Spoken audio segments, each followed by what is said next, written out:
Hola, ¿qué tal? Buenos días, tardes ya, noches ya, qué bárbaro. No sé a qué hora me estén escuchando, pero yo soy Romina Flowers y bienvenidos una vez más a la transmisión marciana. No saben cuántas ganas tenía de decir estas palabras una vez más. Las estuve repitiendo y repitiendo y repitiendo en mi cabeza durante el último año. Entonces, el poder estar hablando aquí con ustedes me emociona mucho. Creo que pues muchos de ustedes ya me conocerán por algunos otros proyectos, por toda la parte del cosplay con Risky Marciana, cocinando con Sanji, Pananamis y desgraciadamente el día de hoy no vamos a probar pan, se los prometo. Pero este es otro como de los proyectos que quería tener. La verdad es que pues, algunos de ustedes se acordarán del podcast de La Crónica Marciana. La verdad es que me divertía muchísimo haciéndolo, pero pues por distintas razones, tiempo, maldito capitalismo, pues no nos dio mucho tiempo como de hacerlo. Pero pues ahora regresamos con este nuevo proyecto, este nuevo formato, esta nueva transmisión que es la transmisión marciana, en donde pues ustedes dirán: Romy, Risky, persona a la que no conozco que está detrás de la cámara, ¿de qué se trata este proyecto? Bueno, voy a ver mis notas. Bueno, contándoles un poco sobre mí, a mí me encanta la controversia. Me encanta armarla de pedo por todo y la verdad es que me encanta como estar investigando distintas cosas, entendiendo como distintos puntos de vista. Siempre he sido súper curiosa, me encanta la historia, la filosofía, el anime, todo lo que ya ustedes saben, pero más que nada me encanta hacerla de pedo, ¿no? Entonces, parte de este proyecto no es hacerla de pedo per se. Lo que busca la transmisión marciana es encontrar un espacio en donde podamos entender y explicar de manera accesible o con bolitas y palitos, como a mí me gusta decirle, estos temas políticos, económicos, sociales que estamos viendo por todos lados y que nos están bombardeando todo el tiempo en las redes sociales, en los podcasts, en los posts de tu tía panista en Facebook, y pues ir abordando como estos temas desde los que van siendo súper deslactosados, lights, progress, gluten free, que estamos viendo como por todos lados, hasta por qué tu ex compañero de prepa está compartiendo los videos del Temacho. Este canal no busca tomar una postura radical, más que nada creo que busca entender estos distintos puntos de vista sin estar atacando constantemente como de, güey, estás mal. ¿Por qué? Porque estás mal. No, creo que realmente lo que busca es entender y encontrar un punto medio en el que podamos entendernos, ¿no? Prácticamente piénsenlo así. El caso de Luigi Mangione a mí me encanta. ¿Por qué? Porque este güey logró unir ambos lados del espectro bajo una misma idea, que está buenísimo el condenado. Bueno, no, ya, hablando en serio, los logró unificar a través de esta idea de que hay un problema grave detrás del sistema de salud. Entonces, me encanta este problema porque a pesar de que muchos que estaban del lado más rojo del espectro estaban tirándole tierra así, sus mismos seguidores les dijeron, oye, es que tienen un punto, ¿no? Tienen un poco de razón. Eso es lo que buscamos, encontrar, como en esta escena de Los Simpsons en la que decían como, ¿imaginas al mundo sin abogados? ¡Ay, qué horror! bueno, ¿se imaginan un mundo sin CEOs? Pero bueno, sin darles más choro, entremos al tema del día de hoy. Los hombres. Parte 1. Hombres. ¿Quiénes son? ¿De dónde vienen? ¿Y con qué se comen? Bienvenidos. Soy yo, la encarnación del male gaze. ¿Que no a los 15 de todos crear una mona china con la playera de su equipo de fútbol favorito? Pues este deseo se les acaba de hacer realidad. Además, medio divina, güey. Arriba los Pumas. ¿Dónde nos habíamos quedado? Ah, sí, los hombres. ¿De dónde vienen estos tan simpáticos personajes? ¿Vienen de Marte? ¿Vienen de Venus? ¿Vienen de una alcantarilla? ¿Con qué se comen? Pues no tenemos la respuesta. No podemos decir a ciencia cierta quién acuñó el término de los hombres. Más que nada sabemos que, pues, sucedió. Prácticamente este término empezó a sonarse en grupos feministas alrededor de todo internet y se usaban para poder definir a ciertos personajes que eran un poco machos. Eran este personaje que te hacían leer un tweet y nada más decías, ugh, hombres. Pero, como les encanta citar a la Real Academia de la Lengua Española,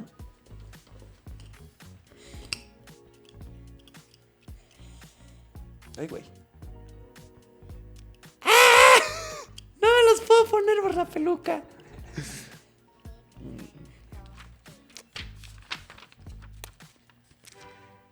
Traemos una definición de diccionario para ustedes. ¿Acaso no soy la mejor? ¿Quién los consiente más que yo, muchachos? Ay, no veo. Soy como mi mamá. Según la RAE, hombre es una grafía incorrecta del término hombre y se emplea de forma despectiva y reivindicativa en alusión a los hombres que presentan el estereotipo de machismo. ¡Ah! Me estoy tragando todo mi pelo. En pocas palabras, nos quedamos igual que antes. Estamos hablando nuevamente de personajes que son muy machos, muy masculinos, muy corpulentos. Qué rico.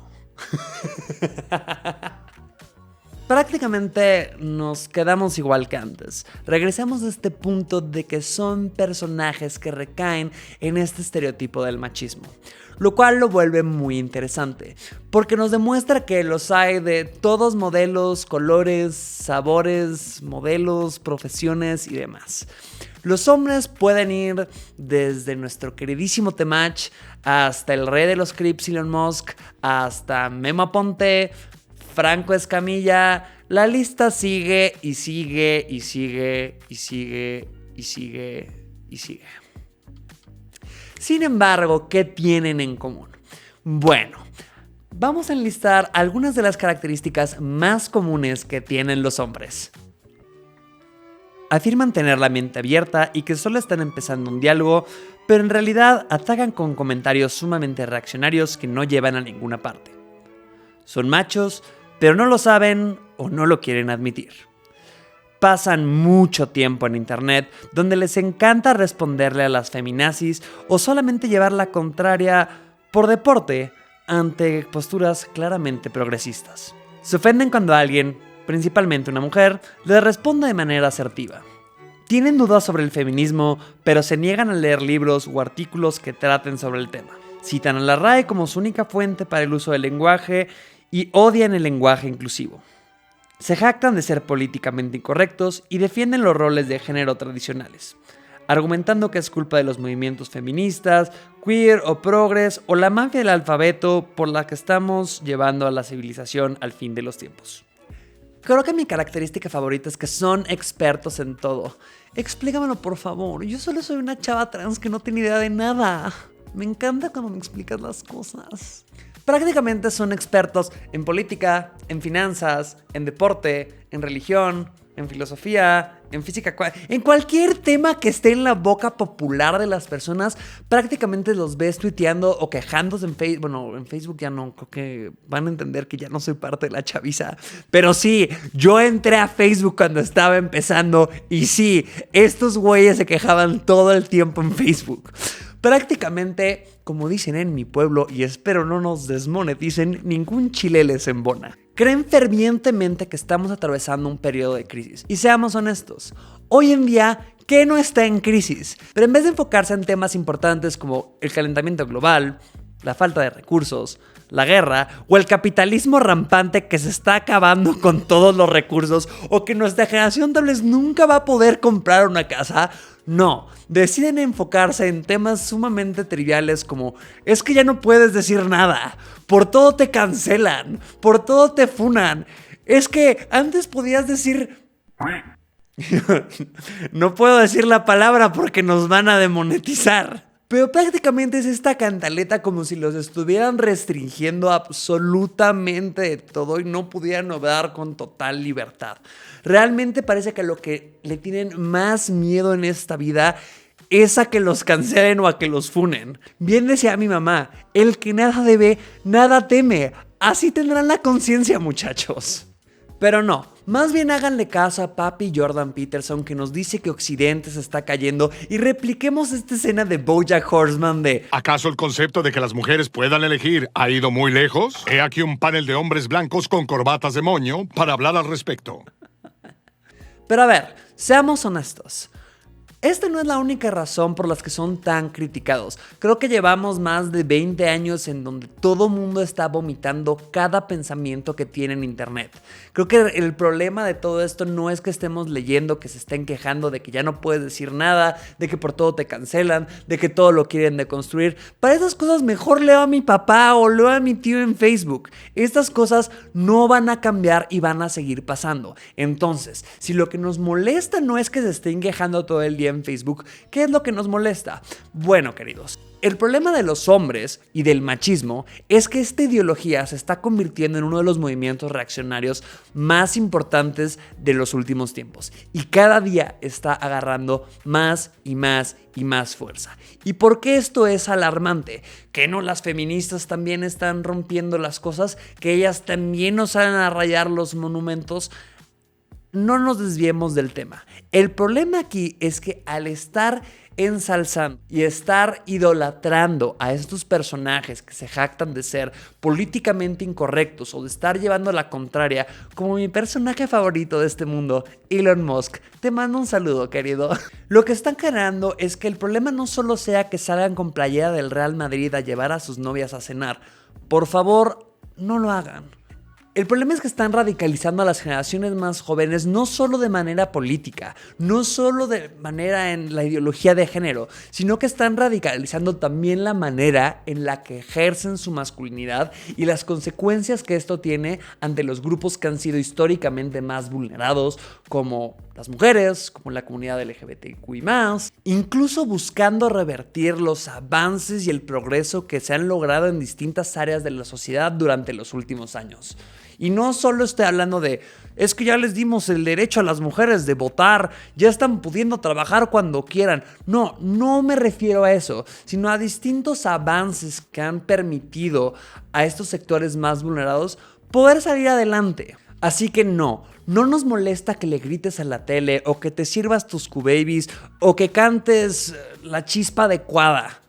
Lo que nos molesta es que regresemos a ese momento en el que éramos invisibles, en el que nos pasaban por encima y no teníamos nada más que hacer. Pero creo que estamos hablando mucho de masculinidades y que si es tóxico y que se me está cayendo el broche y no voy a poder pilotear el EVA. Pero creo que antes de entender que si son masculinidades tóxicas, que si sí, que si no, tenemos que definir qué es la masculinidad. Se me cayó el broche. Producción.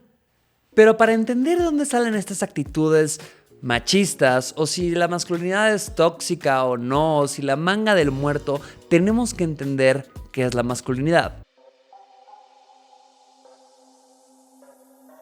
Madre, he llegado de las minas. Después de estar trabajando arduamente de sol a sol para minar y minar y minar hasta llegar a tu corazón y que se nos caiga todo el changarro atrás. Hemos hablado ya de la masculinidad, que si es tóxica, que si no, que si es buena, que si es mala, que si los hombres, que si no. Pero para entender todo esto, creo que antes tenemos que definir, o al menos entender, qué es la masculinidad. Y para esto es tiempo de definiciones. Según la CNDH, masculinidad es el conjunto de atributos, valores, comportamientos y conductas que son características del hombre en una sociedad determinada. Creo que esto hace mucho sentido. Si algo hemos aprendido es que la masculinidad va evolucionando con el paso del tiempo. No era lo mismo la masculinidad en la época de las cavernas, a lo que era la masculinidad en Roma, a lo que es la masculinidad hoy en día. Así como no es lo mismo la masculinidad y el macho en México, con así Jorge Negrete y el charro y su pinche... y su gallo Claudio así precioso, a la masculinidad de John Wayne, o a la masculinidad de los samuráis en Japón, o a la masculinidad en los pueblos de África. Creo que mucho va cambiando dependiendo de las circunstancias. Sin embargo, en este segmento nos enfocaremos en un tipo de masculinidad, que parece ser a la que muchos de estos movimientos reaccionarios y estos movimientos que existen hoy en día buscan regresar, que es la masculinidad que se dio en Estados Unidos en la época de la posguerra después de la Segunda Guerra Mundial. Según Harvey Mansfield, la masculinidad americana parece estar obsoleta el día de hoy. Parece que cada día nos vamos alejando más de estos estereotipos masculinos como John Wayne, como James Dean, como Marlon Brando, incluso como James Bond, a pesar de que él era inglés. Pero, ¿por qué está pasando esto? Bueno, entendamos un poco de dónde viene esta idea de la masculinidad. Vayámonos bastante más atrás, vayámonos a finales del siglo XIX. Pensemos en la Revolución Industrial. ¿Quién sería más hot en la Revolución Industrial? ¿Los obreros o yo? La verdad es que el hollín resalta bastante mis pómulos y me veo divina. Con la Revolución Industrial vinieron cambios masivos en la producción. Pasamos de estar laborando en el campo, pasamos de estar laborando para los señores feudales en estos campos, a una producción en masa y a una producción pues en cadena productiva. Teníamos a personas que estaban trabajando en las fábricas o en las minas con trabajos que eran pues necesariamente corpulentos. Necesitabas tener personas que pudieran mover las máquinas, que pudieran estar echando el carbón, que pudieran estar haciendo estas labores que requerían pues de bastante fuerza productiva. ¿Y quiénes podían dar esto? Los hombres. Y pasemos de toda esta etapa de la revolución industrial a principios del siglo XX. ¿Qué marcó el siglo XX? Guerras y revoluciones. Más que nada, tuvimos la Primera Guerra Mundial, la Segunda Guerra Mundial, la Revolución Rusa, la Revolución Mexicana, incluso la Revolución China antes de llegar a la mitad del siglo XX. Todo esto encaja perfectamente a la visión de masculinidad que tiene Harvey Mansfield. Esta idea de que el hombre es un héroe, de que el hombre tiene que ser como Aquiles, tiene que demostrar su fuerza y después tiene que cacarearla de algún sentido. Es esta cualidad de la voz de mando, ¿no? Mansfield habla que hay varias capas dentro de la masculinidad. Sin embargo, hay dos aspectos que resalta sobre todo. Uno es esta capacidad de la confianza, es esta capacidad de poder ser tenaz, de poder ser asertivo, y la otra es la consecuencia de la primera, que es la voz de mando. El hombre, al poder tener esta cualidad que lo vuelve tan asertivo, tan fuerte, tan confiado de sí mismo, puede liderar bastante bien y puede liderar a sus hombres a una batalla en busca de una liberación, en busca del honor, en busca de defender the motherland. Y esto trajo muchos beneficios para la sociedad, principalmente americana, a mediados del siglo XX. Pero pensemos por qué. Entendamos el contexto de Estados Unidos después de la Segunda Guerra Mundial, incluso después de la Primera Guerra Mundial. Si sabemos que las dos guerras se lucharon principalmente en Europa, sabemos que Europa quedó totalmente destruida. El viejo régimen, las viejas potencias, totalmente debilitadas, con sus ciudades totalmente deshechas. ¿Qué pasó en Estados Unidos? No hubo una sola batalla que se luchara en terreno estadounidense. Lo cual trajo que además, como fueron parte del partido victorioso, pues no tenían prácticamente nada que construir. No tenían nada que volver a rehacer como lo hicieron sus primos en Europa. Además de que ellos estuvieron produciendo todas las armas, estuvieron vendiendo todo el acero, lo cual trajo un boom económico bastante grande para Estados Unidos en estas épocas. Si entramos a los años 40, a los años 50, se dio un boom gigantesco en toda América. Y no solo me refiero a América como Estados Unidos, sino también como América Latina. Empezamos a ver que hubo muchísimo progreso con el American Way of Life. Estuvimos viendo que se estaba pues empujando toda esta parte de la familia tradicional, de las familias grandes. Empezamos a ver este crecimiento poblacional y económico en Estados Unidos. Entran como todas estas figuras como de Mad Men, que eran como pues bastante como formales, bien parecidos, que proveían, que traían el pan, que cumplían mucho como con esta identidad del hombre vencedor, de esta identidad del hombre que tenía que proveer y que daba y que llegaba a su casa con jardín y su perro y su esposa perfecta y sus niños perfectos y todo iba bastante bien. En México y en América Latina pasó algo bastante similar. Tuvimos toda la parte del milagro mexicano, empezamos a ver cómo se empezó a desarrollar la industria, cómo empezaron a crecer muchas cosas y esto mucho se atribuyó también a los heroicos hombres que lucharon en las guerras mundiales y que estuvieron metidos en las fábricas, sin tomar en cuenta que parte también de este progreso se dio a que las mujeres pudieron entrar a trabajar a las fábricas, porque no había quien estuviera atendiendo el lugar y quien estuviera atendiendo las fábricas y que estuviera manteniendo la rueda, la rueda in motion. la rueda en movimiento para que los muchachos que estaban luchando pudieran lograr su cometido. Entonces, pues tenemos toda esta imagen perfecta. Tenemos este mundo que estaba funcionando muy bien. ¿Y qué pasó? ¿Qué pasó? Tuvimos la primera ola feminista, les dieron derecho al voto. Les dieron derecho a volver a trabajar. Y estoy reduciendo mucho las cosas, por favor, ténganme paciencia. Pero a mediados de los 60s se publica el libro The Feminine Mystique de Betty Friedan, que argumentaba que había un gran problema con las mujeres en Estados Unidos de clase media alta, ya que parecía que no encontraban sentido en sus vidas. Parecía que se sentían estancadas, que su única tarea en la vida era ser una máquina para hacer hijos, para atender el hogar, para echar lavadoras, para hacer muchísimas cosas. Entonces empezó a cuestionar más este rol de la mujer, este rol del matrimonio, este rol de la liberación, lo cual pues abrió la caja de Pandora para estos hombres. Sus mujeres empezaron a escuchar estas cosas y estamos hablando de mujeres blancas privilegiadas que tenían acceso a la educación, que tenían acceso a estos estilos de vida que tanto estaba criticando Betty Friedan. Y ellos se voltearon como, no, es que, ¿qué está pasando? Estamos entrando en un periodo de crisis. Nosotros fuimos, luchamos, nos dimos en la madre con los alemanes, nos dimos en la madre con los japoneses, pasó Pearl Harbor, tuvimos que tirar la bomba atómica y así nos están pagando. Esto claramente es una crisis de la masculinidad. No nos están sabiendo apreciar, no están sabiendo apreciar estas figuras tan heroicas como Aquiles, como Hemingway, como muchos otros hombres que vinieron antes. Y empezamos a escuchar por muchos lados esta crítica hacia los roles masculinos. Y abrimos la puerta a toda esta segunda ola feminista, que abrió también la puerta a esta primera crisis de la masculinidad.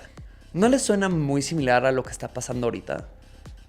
Realmente, si lo traduzco a lo que está pasando hoy, estoy escuchando exactamente lo mismo.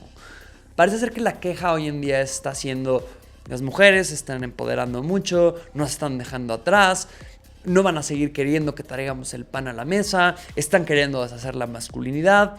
¿Realmente es cierto?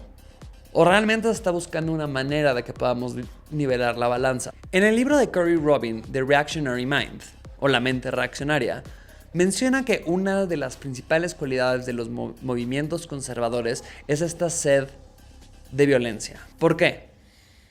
Porque esta parte de poder luchar en las guerras, de poder enaltecer la figura del héroe, la figura del patriota, la figura del hombre proveedor y valiente, era muy, muy importante para los partidos conservadores.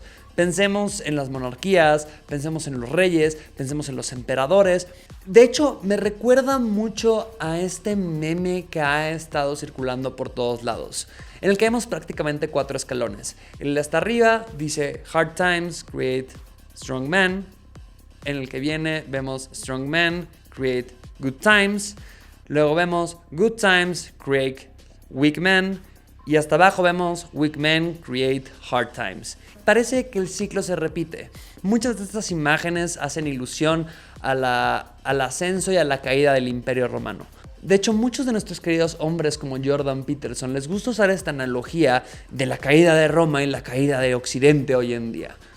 Como si fuera que esta falta de tener hombres fuertes, hombres que estén trabajando, hombres que estén en la guerra, hombres que se estén rompiendo la madre, esté generando que estemos muy cómodos y por ende que estemos muy cómodos empecemos a cuestionar absolutamente todo, que si el género, que si el feminismo, que si la inequidad, que si el patriarcado, nos hagamos tantas bolas y acabemos colapsando.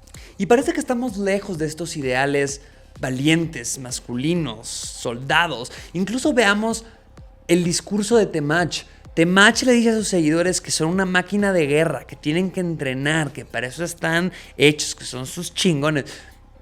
¿Por qué seríamos una máquina de guerra?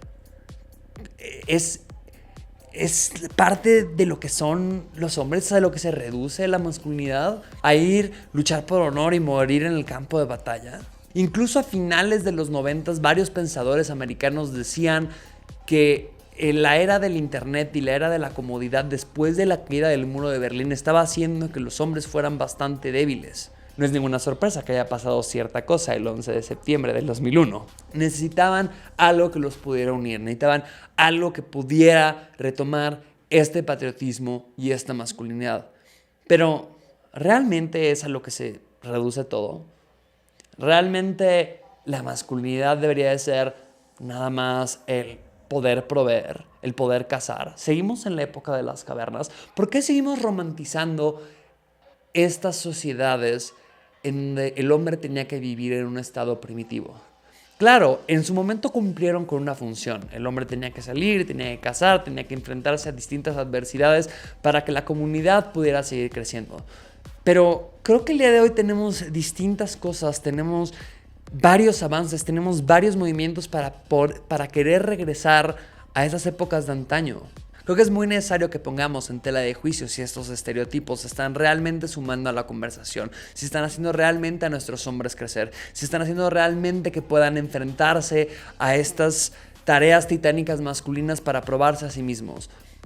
¿Por qué no podrían probarse en el campo de las artes? ¿Por qué no podrían probarse en la cocina? ¿Por qué no podrían probarse en distintas cosas? Tuvimos grandes seres sumamente masculinos como Miguel Ángel, que hicieron obras impresionantes, como Da Vinci, que hicieron obras impresionantes. No necesariamente estaban en el campo de batalla. Dios mío, si queremos regresar a esta parte de ser como los espartanos, el 90% de los hombres que conocemos estarían muertos. Dejemos de romantizar estas ideas sumamente primitivas. ¿Por qué? Porque lo único que ha generado es que entremos a un punto en el que los hombres estén siendo las víctimas de estos mismos roles de género que no pueden alcanzar, creando consigo a la víctima perfecta.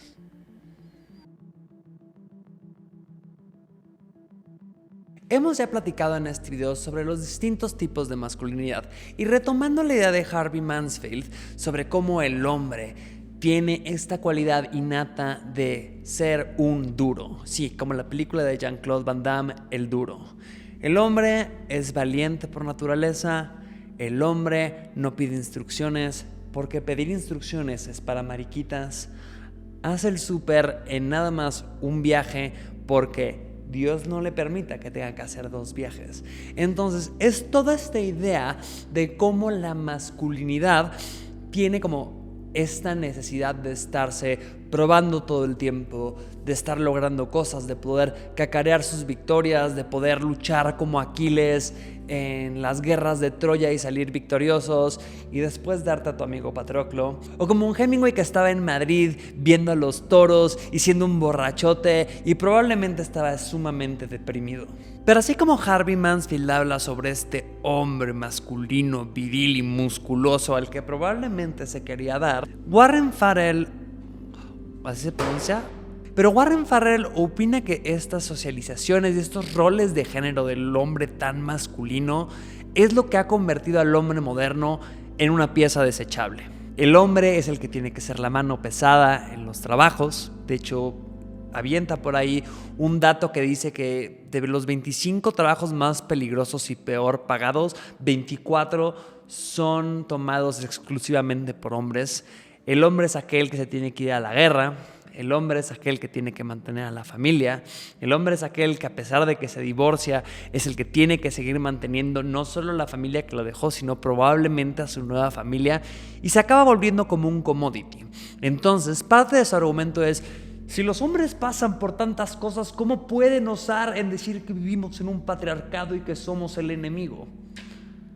Mi vida, ¿acaso estas son las consecuencias de nuestras propias acciones? ¿Que no habíamos decidido que parte de la virilidad del hombre y lo que necesitaba y lo que lo hacía ser esa persona realizada era luchar en las guerras? ¿Tú crees que Aquiles se ponía a pensar en la noche, además de que se quería tronar a Patroclo, en cómo él no quería ir a luchar? Probablemente sí.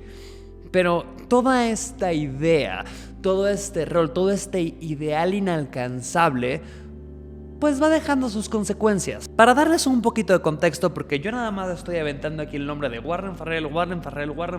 ¿Quién diablos es Warren Farrell? Bueno, es un politólogo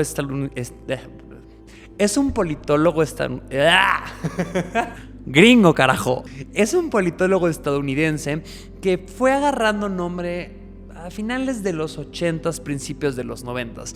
Parte de lo que lo diferenciaba es que es esta encarnación de antes yo estaba con ustedes feministas, pero se acabaron volviendo muy radicales para mi gusto.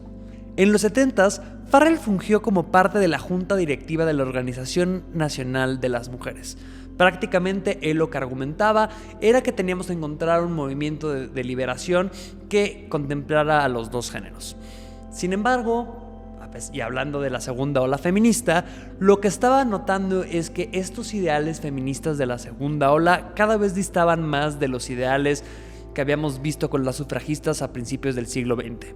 No solo ya estaban buscando equidad en el trabajo y estaban buscando derecho al voto, sino que también estaban soltando argumentos sumamente locos y descabellados, como que estaban siendo oprimidas en el hogar.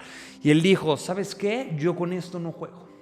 Con esto no juego, aquí la dejamos. Y aunque puedo empatizar con los argumentos de Farrell sobre, pues sí, estos roles inalcanzables y esta masculinidad bruta y espartana hacen muchísimo daño. Estos roles no solo hacen que los hombres no quieran pedir indicaciones o que no quieran cargar el súper en 2 viajes, hacen que no puedan hablar sobre cuándo se están sintiendo mal, cuando se sienten solos, cuando sienten que no pueden más. De hecho, en una parte de su libro, y perdonen mi pochez, The Myth of Male Power, Farrell va soltando distintos datos duros sobre cómo los hombres son víctimas de su propia sociedad, como los índices de suicidio entre los hombres son casi 2.500 veces más altos que dentro de las mujeres, cómo sufren de grandes problemas mentales, cómo sufren de grandes riesgos en el trabajo, y puedo empatizar con todo esto, realmente lo hago. Creo que así como argumentan que los estándares de belleza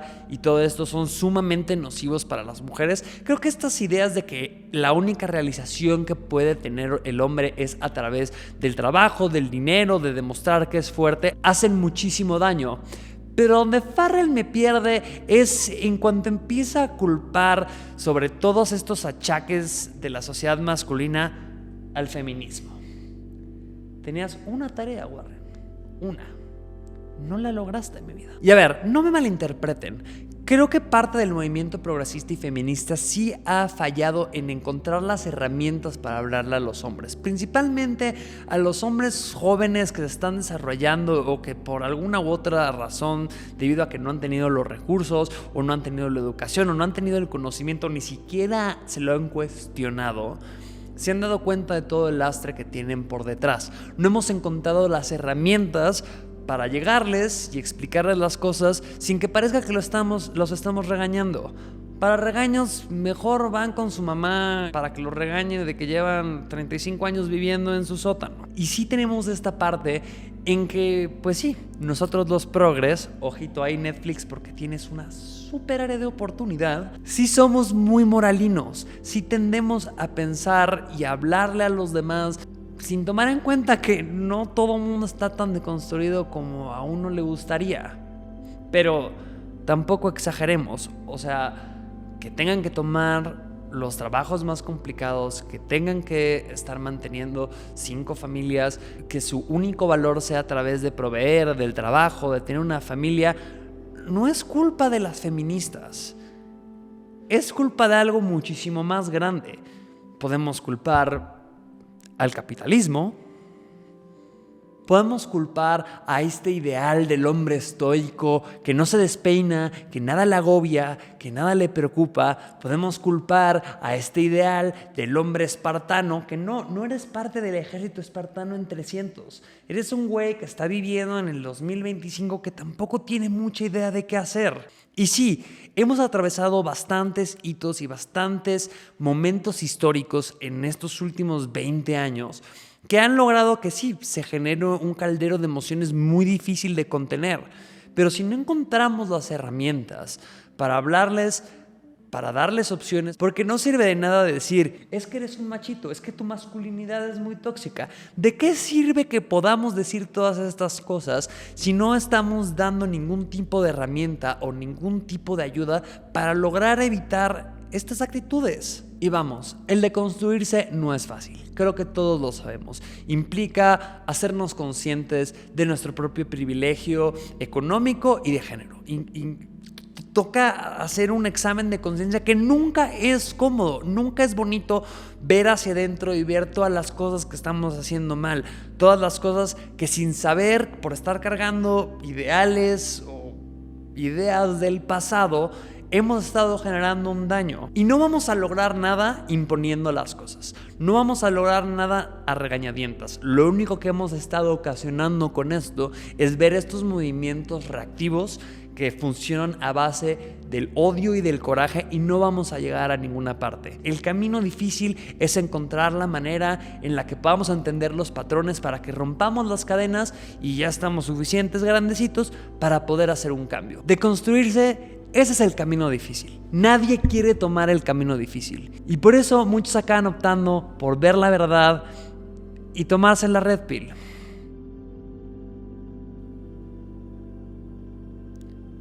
Así que lo que yo les ofrezco es una alternativa. Para los que estén escuchando esto vía streaming, vía podcast, lo siento mucho, se perdieron el cambio de iluminación ultra dramático, así que los invito a ver el video ensayo de este podcast que está en YouTube como La Transmisión Marciana. Estoy como La Transmisión Marciana en todas las redes. Y esto es todo por hoy. Espero que les haya gustado este capítulo tanto como me gustó a mí. Espero pues que sea el primero de muchos y nos estemos viendo por aquí más frecuentemente. Yo soy Romina Flowers, esta es La Transmisión Marciana. Este podcast fue grabado en Estudios Mala Fama en la Ciudad de México. Y pues hasta la próxima transmisión. Nos vemos.